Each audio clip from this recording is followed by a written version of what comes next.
Sabe aquelas histórias com animais falantes que a gente ouve desde criança? Pois é, hoje a gente vai fundo em uma das mais antigas e geniais invenções da literatura: as fábulas. Elas são muito mais do que historinhas para dormir, viu? São verdadeiras máquinas narrativas que atravessam séculos ensinando a gente sobre, bem, sobre a gente mesmo. Vamos entender como essa mágica funciona. Essa pergunta pode parecer boba, né? Mas ela vai direto ao ponto. Personagens como a tartaruga, a lebre, a formiga, a cigarra, nas suas histórias, eles são como espelhos.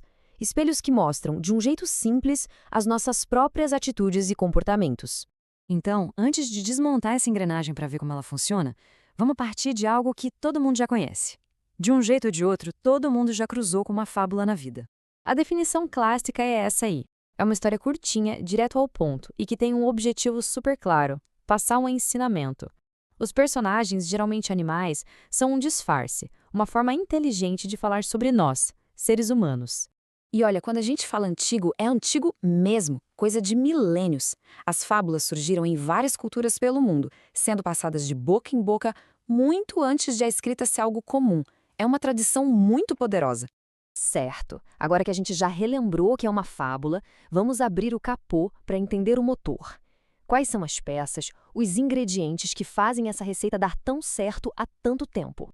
Bom, esse aqui é o ingrediente principal, o pulo do gato: a personificação. A gente vê animais que falam, que pensam, que sentem inveja, que tramam, que erram, ou seja, que agem exatamente como pessoas.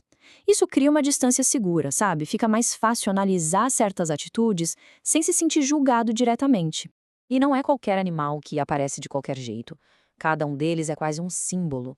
A raposa quase sempre é a astúcia, a esperteza. O leão, a encarnação do poder, da autoridade. E a formiga é aquele símbolo universal do trabalho duro, do esforço. São códigos que a gente entende na hora. Além dos bichos, a estrutura é a chave. A história é sempre rápida, sem enrolação. Tem poucos personagens, para não complicar as coisas, e a linguagem é bem direta. Tudo isso caminha para um único ponto, o mais importante de todos: a moral da história, a grande lição. Agora, o mais impressionante é ver como essa fórmula não só sobreviveu, como viajou no tempo. Ela foi sendo adaptada e reinventada por várias culturas diferentes ao longo dos séculos. A jornada é longa, hein? Começou lá atrás, com histórias contadas de pai para filho. Depois, na Grécia Antiga, um cara chamado Esopo juntou várias delas e virou a grande referência. Muitos séculos depois, na França, La Fontaine deu uma roupagem poética e sofisticada para elas. E aqui no Brasil, quem não conhece as adaptações geniais de Monteiro Lobato, né? Essa frase define tudo perfeitamente. A simplicidade da forma é o que permite que a mensagem, que é super profunda, consiga atravessar qualquer barreira de tempo e de cultura. E por isso ela continua tão relevante hoje. Com isso, a gente chega na verdadeira missão das fábulas. Elas não existem só para entreter. Na essência, elas são ferramentas de educação.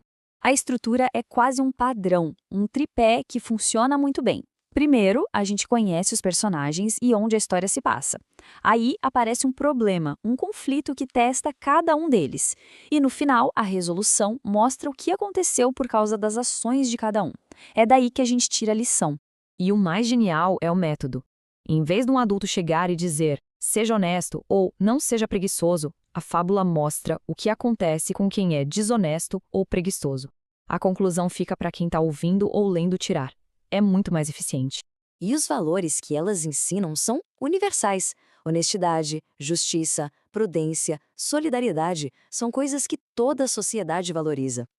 No fundo, a fábula é um pequeno guia de ética disfarçado de uma história de bicho. Então, a grande pergunta é: num mundo de streaming, de narrativas super complexas, por que essas historinhas tão antigas ainda conseguem prender nossa atenção? Vamos juntar todas as peças agora? A resposta está aqui. As fábulas, no fim das contas, não são sobre animais. Elas são sobre a natureza humana. Ambição, preguiça, arrogância, bondade. Isso não muda com o tempo. A lebre que se acha demais e a tartaruga que não desiste poderiam ser duas pessoas trabalhando num escritório hoje em dia. O que mudou não foi a mensagem, foi o canal. O que antes era passado só na voz, Hoje chega pra gente em livros ilustrados, em filmes da Pixar, em desenhos animados, até em jogos. A embalagem é nova, mas o conteúdo, a essência, continua a mesma. E para a gente terminar, fica essa provocação. As fábulas sempre usaram o comportamento dos animais para refletir sobre a sociedade da sua época. Se a gente fosse criar uma fábula hoje, sobre o que ela falaria? Que moral da história a gente precisaria ouvir agora? Fica aí a reflexão.